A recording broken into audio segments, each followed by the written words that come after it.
अशोक रावत जी के लिए कुछ कहेंगे आप? अशोक रावत जी हमारे एक सनातन धर्म की ओर चलने वाले, मोदी जी के साथ रहने वाले, काम करने वाले, हर कार्य में वो अग्रसर रहे हैं और सदैव उनके प्रति आशीर्वाद है। जब तक वो मोदी के साथ हैं तब तक आजीवन वो इस पद को सुशोभित करते रहेंगे।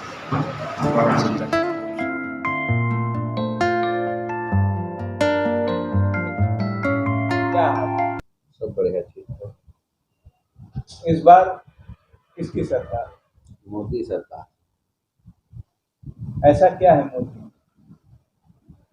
मोदी ऐसा क्या है, विकास कर रहे हैं, ग्रामीण क्षेत्र का विकास कर रहे हैं, तीर्थों का उत्थान कर रहे हैं।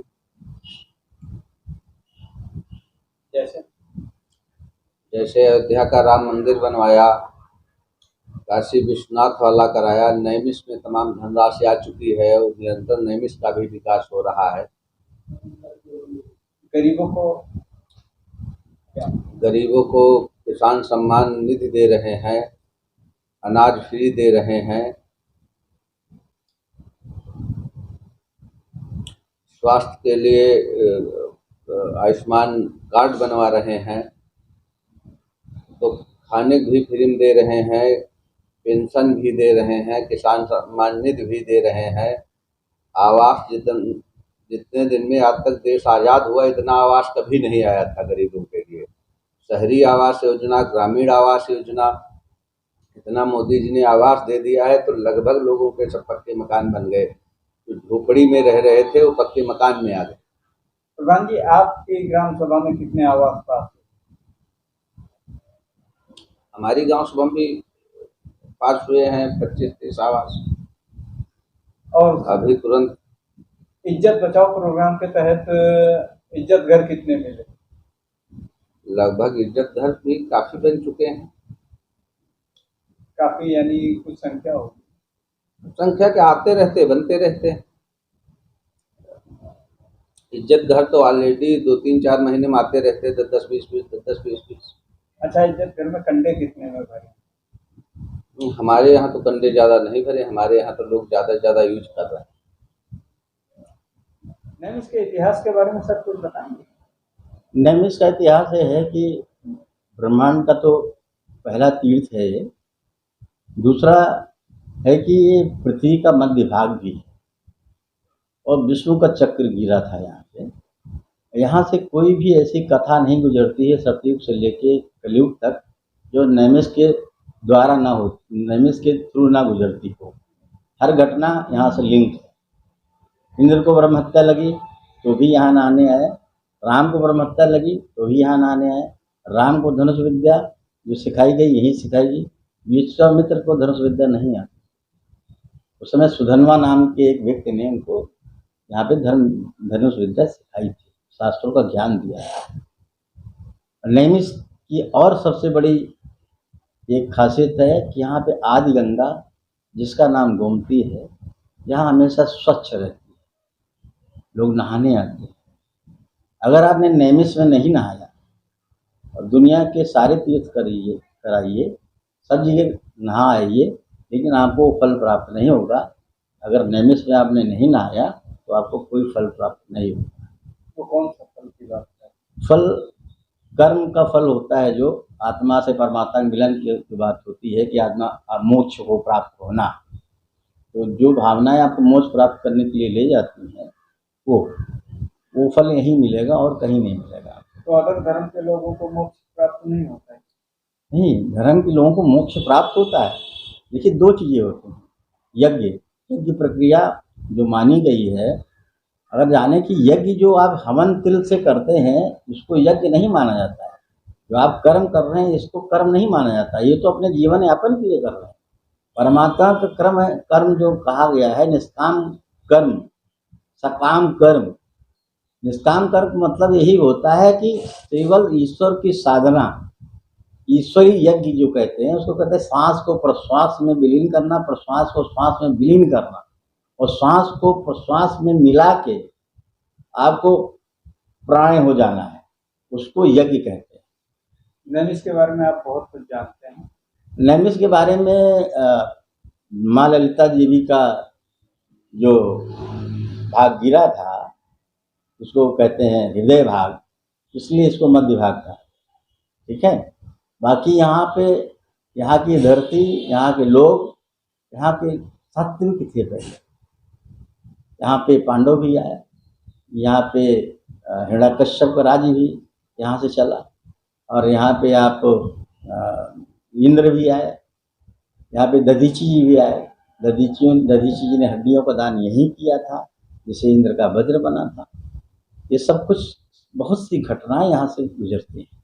लोग कहते हैं आदम और हवा भी यहाँ है। आदम हवा ऐसी कोई चीज नहीं है। आदम हवा एक काल्पनिक चीज है। यहाँ पे केवल जो ब्रह्मांड की उत्पत्ति हुई है उसमें सिर्फ प्रकृत स्त्री और प्रकृत पुरुष दो बिंदु थे, जिसमें प्रकृत पुरुष का नाम विश्वदेव है जो लिखा हुआ वेदों में, और प्रकृत स्त्री का नाम है देवी कृति। उससे एक एनर्जी जनरेट हुई, एनर्जी जनरेट हुआ, एक अंड बना। एक अंड हजारों साल पहले को जन्म हुआ वरुण देव का, वरुण देव को सौंपा गया, उसको 1000 साल उन्होंने रखा। उसके बाद में समय आने पे विश्वदेव ने उनको बताया, उससे बहुत सारा स्फुरण हुआ। स्फुरण से नारायण के अवतरित हुए, नारायण के नाम से ब्रह्मा अवतरित। ये मनु शत्रुपा कौन है? मनु शत्रुपा जो है विश्वदेव के भेजे हुए अलग सृष्टि की रचना, मानव सृष्टि की रचना मानव विधि से करने के लिए इनको मनु शत्रुपा को भेजा था। सृष्टि कई प्रकार से यहाँ से हुई। एक तो एकादश रुद्र को भी लिया, एकादश रुद्र और मनु शत्रुपा और सप्तऋषि, और जो 4 इनके पुत्र थे ब्रह्मा जी के, वो सनकादिक भाई चारों नैष्ठिक ब्रह्मचारी जब होने लगे तो उसका ब्रह्मा जी को क्रोध आया। जब क्रोध आया, उनकी भ्रकुटी से एक बालक पैदा हुआ, जो रुदन किया उसका नाम उन्होंने रुद्र रखा। उन्होंने रुद्र को इस सृष्टि की, रुद्र भगवान शिव नहीं दिए हैं। एकादश रुद्र 11 रुद्र हुए, 11 रुद्राणियों के साथ उनका विवाह हुआ और शिव का अस्तित्व खत्म ना हो इसलिए उनको अलग कर दिया, वो 12वें हो गए। तो 11 रुद्रों ने जो अपनी 11 रुद्राणियों के साथ में जो संतानोत्पत्ति की, उनकी संतानवत ऐसी थी कि उनके बच्चे जो भी थे वो बहुत उत्पाती किस्म के थे। वो मनु शत्रुपा द्वारा जो आपके पैदा किए जा रहे थे बच्चे, उनको हानि पहुंचाने लगे और सृष्टि का विनाश करने में लग गए। इसलिए ब्रह्मा जी को क्रोध आया और रुद्र जी को उन्होंने कहा कि अब जो संतानोत्पत्ति बंद कर दीजिए। वहाँ से रुद्र की कहानी वहाँ से खत्म होती है और सब जंगल में चले जाते हैं और शिव रह जाते हैं। बाकी उनको एक पहाड़ी, एक गुफा के अंदर बंद कर दिया जाता है। वहाँ से उनकी कहानी खत्म हो जाती है, शिव रह जाते हैं। वेद व्यास कौन थे? वेद व्यास बेसिकली ये द्वापर युग में पैदा हुए थे, और वेद व्यास बेसिकली शंकर वर्ण थे।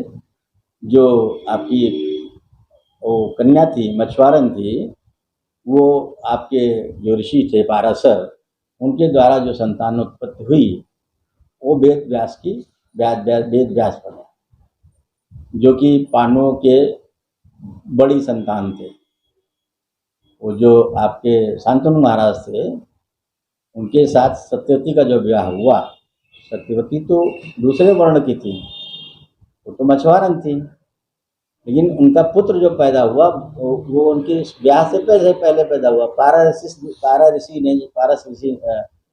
ऋषि ने उनके साथ जो संबंध बनाया, उससे जो बच्चा पैदा हुआ वो वेद व्यास बना। उन्होंने भागवत, ब्रह्मसूत्र, वेदों को अलग अलग किया और गीता जैसा महाकाव्य लिखा, महाभारत जैसा महाकाव्य लिखा।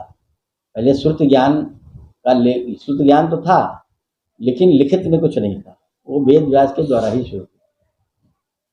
ऐसा लिखा है वेदों में भी, पुराणों में भी ऐसा लिखा है। नैमिष में बौद्ध किला का चर्चा सुना है हमने, कहाँ है, क्या है?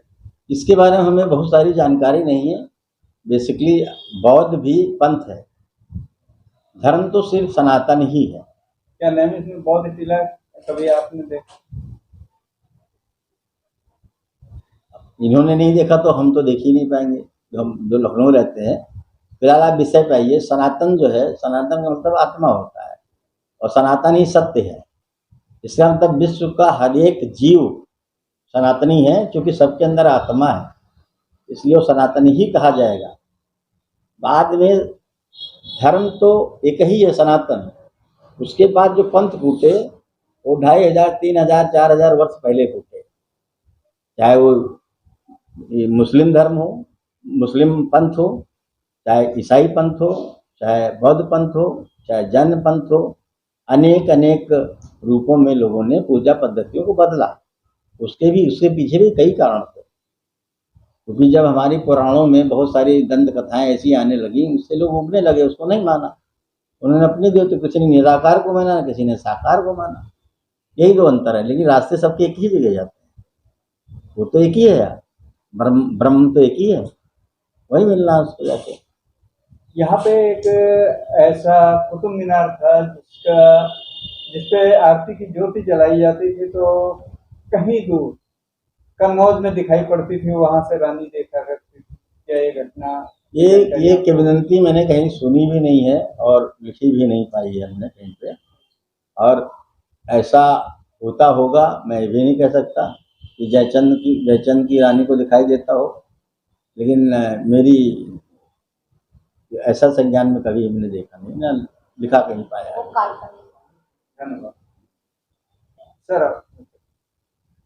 अब मेरा नाम इंजीनियर ओपी शर्मा है और मुझे उपनाम दिया है हमारे संतों ने मुकुंदे वीरभद्र। मुकुंदे मेरा बचपन का नाम है, वीरभद्र लगाने वाले हमारे संत हैं। वीरभद्र भगवान शंकर की जटा से एक बाल से निकले थे। जब आपका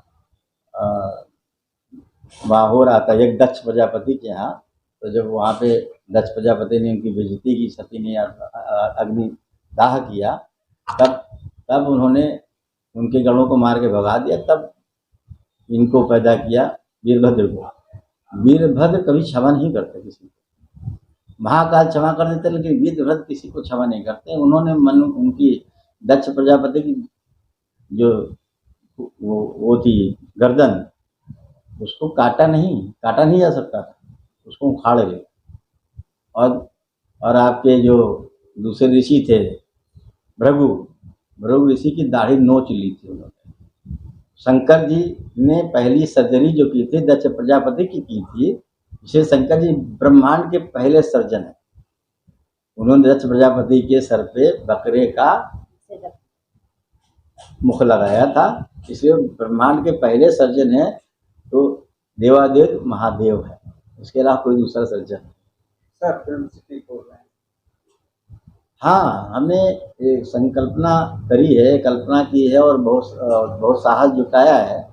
जब मैं प्रेम सागर जी के पास गया, 2-3 बार मिला, तो हमारा ये पास हो गया भारत प्रसारण मंत्रालय द्वारा, तो मैंने कहा इसकी शूटिंग जो मैं करूँगा मुंबई में नहीं करूँगा। अब इसकी शूटिंग की प्रतिज्ञा लेता हूँ कि आज तीर्थ नैमिषारण्य में ही करूँगा, और कलाकार भी लूँगा तो उत्तर प्रदेश के 90% कलाकार मेरे होंगे। हम आपको वहाँ से वो चीज़ बना के देंगे जो आप फिल्म सिटी में बना नहीं पाए होंगे। ऐसा मैंने संकल्प ले रखा है, बाकी भगवान भोले पे है। आपको बताइए आप, और आखिरी में जो हम तंत्र कहते हैं अपना, जिसको मंत्र मानते हैं कि पुनरपि जन्मम पुनरपि मरणम पुनरपि जननी जठरे शयनम चिदानंद रूपम शिवोहम शिवोहम शिवोहम। सर फिल्म सिटी के लिए आपको बहुत बहुत बधाई। धन्यवाद आपको। और मेरा प्रयास है, बाकी भगवान भोले ही हमारे सब कुछ है। मैं किसी देवता को नहीं पूजता हूँ, सिर्फ एक ही देवता पूजता हूँ जो देवों का देव महादेव है। उससे